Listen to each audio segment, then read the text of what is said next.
নমস্কার বন্ধুরা, simple living Nirupa ব্লগে সকলকেই স্বাগত। এখন বাজে সকাল 8টা আর আমি রান্নাঘরে চলে এসেছি রান্না করার জন্য। আজকে আমার একটু সকাল সকাল রান্নার তাড়া আছে, কারণ আজকে আমি সায়নকে নিয়ে চলে যাব টিউশনের জন্য।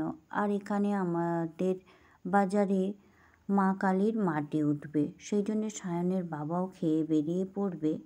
আর এই যে টমেটোগুলো কেটেছিলাম তার যে অত দানা বেরিয়েছে, এগুলো ফেলে দেব, এইগুলো থেকে নতুন গাছ বের হবে।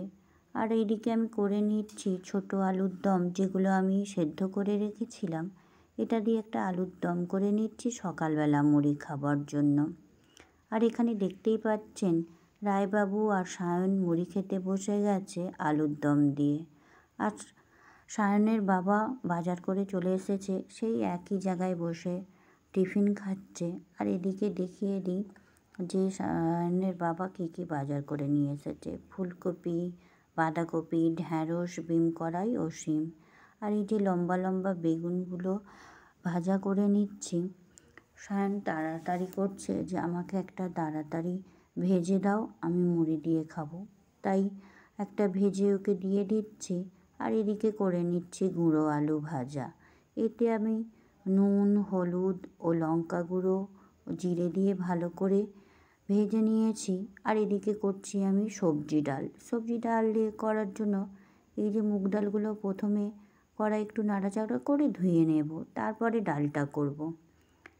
ডাল হয়ে এসেছে, এর মধ্যে দিয়ে দিচ্ছি 1 চামচ ঘি। এটা দিয়ে নামিয়ে নেব। আর করে নেব টমেটোর চাটনিও হতে শুরু করেছে। এবার করে নেব বিকালে রুটি খাওয়ার জন্য ঢ্যাঁড়সের এই তরকারিটি। এটা রুটির সঙ্গে খেতে ভীষণ ভালো লাগে। আর দুপুরের জন্য আমি ঢ্যাঁড়সের তরকারি করব, তবে সেটা নিরামিষ আলু দিয়ে করতে থাকবো।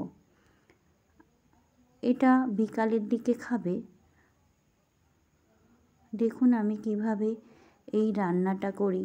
তবে এই যে ঢ্যাঁড়সের রেসিপিটা, এটা কিন্তু খেতে ভীষণ ভালো লাগে রুটি পরোটার সঙ্গে। মাঝে মাঝে আপনারাও এভাবে করে দেখবেন কতটা সুন্দর লাগে। আর আমি কীভাবে করছি সেটা তো আপনাদেরকে দেখিয়েই দিচ্ছি। সব রেসিপি তো দেখানো সম্ভব নয়, তাই আমি বিশেষ কিছু করলে সেটাকে আমি একটু দেখিয়ে দিই। ঢাকা দিয়ে মশলাটা তো কষানো হয়ে গেছে। এবার এর মধ্যে ঢ্যাঁড়স দিয়ে আবার একটু নাড়াচাড়া করে নেব। আর সামান্য পরিমাণে একটু জল দিয়ে দেব। জল দিয়ে আবারও একটু ঢাকা দিয়ে রান্না হতে দেব। রান্না হয়ে এসেছে, এইভাবে একটু নাড়াচাড়া করে নেব আর রসটা একটু শুকিয়ে নেব। তার আগে দিয়ে দিচ্ছি একটু আম তেল দিলে না এর গন্ধটাও ভালো হয় আর খেতেও ভালো হয়। রান্না হয়ে গেছে, এটা আমি আলাদা করে তুলে রেখে দিচ্ছি। এদিকে আমি দেখি সায়ন কী করছে। সায়নের ঘরে গিয়ে ঢুকে দেখি সায়ন বই পড়ছিল। এবার জানলাটা খুলে দিয়ে বাইরের দিকে তাকিয়ে আছে। ওকে বললাম যে বই খাতা সব তুলে নে, আর পড়তে হবে না, কারণ এক্ষুনি ওর স্যার আসবে গান শেখাতে। গান শেখানো হয়ে গেলেই স্নান টান করে খাওয়া দাওয়া করে আমরা বেরিয়ে পড়ব সায়নকে নিয়ে টিউশনের জন্য। যেমন প্রতি শনিবার যাওয়া হয় ওর মামার বাড়িতে, সেই রকমই যাব। স্যার চলে এসেছে। এদিকে আমার ভাতও ফুটে গেছে। সায়ন এবার গান করছে, শুনুন গানটাও কেমন করছে। আপনারা কমেন্টে বলবেন যে ওর গানের গলাটা কেমন। আমি তো গানের কিছুই জানি না, তবে এর বাবার বাড়ির তরফে অনেকেই কিন্তু অনেক কিছু শিখেছে। যেমন ওর পিসি ঠাকুমা গান জানেন, আরও যে শেষ দাদু উনিও শ্যামা সঙ্গীত গাইতেন, ওর দাদু তবলা বাজাতেন। গান শেখানো হয়ে যেতে সায়নকে ভাত দিয়ে দিয়েছি, ও খেয়ে নেবে, তারপরে আমি খেয়ে নেব।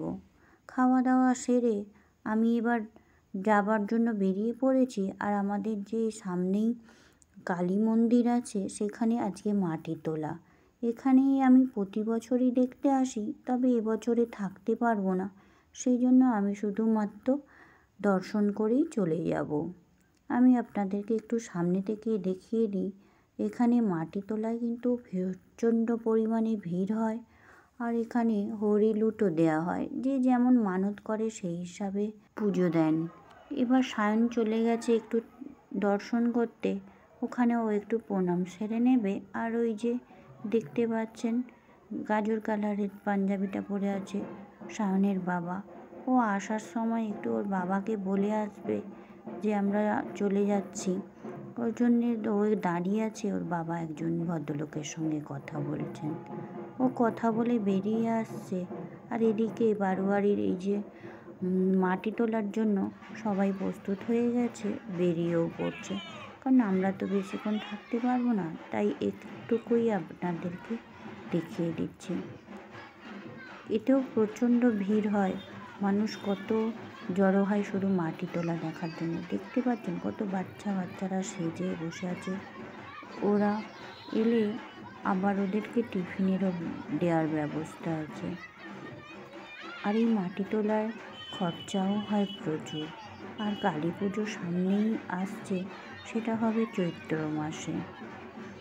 আর এদিকে আমি মন্দির থেকে বেরিয়ে পড়েছি, আর আমাকে একটা মন্দিরের টিপও পরিয়ে দিয়েছে। আর যথারীতি তো আমি আমার বাসের সিটে বসিয়ে পড়েছি, বাসও ছেড়ে দেবে। দেখা হবে বাড়িতে গিয়ে। আমি তো এবার চলে এসেছি বাপের বাড়িতে। এদিকে আমার এইটা ছোট বোন, এর নাম বিজলি। আর এই যে দেখতে পাচ্ছেন, এ আমার সেজ বোনের মেয়ে, নাম পরিণীতা। আমরা ওকে কোনোদিনই পরিণীতা বলে ডাকিনি, ওকে আমরা ডাক নামেই ডাকি। ওর নাম হচ্ছে সৌমি। আপনারা বলবেন এই পরিণীতা নামটা আপনাদের কেমন লেগেছে। আসলে ওর মা বাবা হয়তো পরিণীতা সিনেমাটা দেখে ভীষণ ভালো লেগেছিল মৌসুমীর চরিত্রটা, সেই জন্যই হয়তো এর নাম দিয়েছে পরিণীতা। যাই হোক, ও তো ওর মাসি বিয়ে বাড়ি যাবে বলে কি পরে যাবে না পরে যাবে সেই জন্য সাজগোজগুলো বের করে রাখছে। আর এদিকে আমার বোন তো মাকে চা দিতে এসেছে, আর সঙ্গে দিয়ে যাচ্ছে বিস্কিট, জিজ্ঞাসাও করছে যে আর খাবে কি না খাবে। আমরা তো মা, মেয়ে, বোনঝি, তারপরে আরও যে পাশের বাড়ির কাকিমা সবাই মিলে গল্প করছিলাম। মা আমাদের বাড়ি ছিল, বাড়িতে গেছে, তাই দেখা করতে এসেছে। আর একটা জিনিস আপনাদেরকে দেখাবো, এই দেখুন, এই যে আমার মায়ের কিন্তু চুলটা ভালোই ছিল, যেমন সরু হয়ে উঠে গেছে, আর তেমনি এই যে সামনের দাঁতগুলো, এইগুলোও কীরকম কালো কালো হয়ে এরকম ক্ষয়ে পড়ে গেছে। এইগুলো আমাদের বোনেদের মধ্যেও এরকম দেখা যাচ্ছে, তবে আমাদের এই রকম সমস্যা কোনো বাড়িরই ছিল না। আমার মামার বাড়ির তরফেরও কারণ নেই, আর আমার বাপের বাড়ির তরফেরও কারণ নেই। তারপরেও কেন জানি না আমাদের সামনের দাঁতগুলো এই রকম হয়ে যাচ্ছে।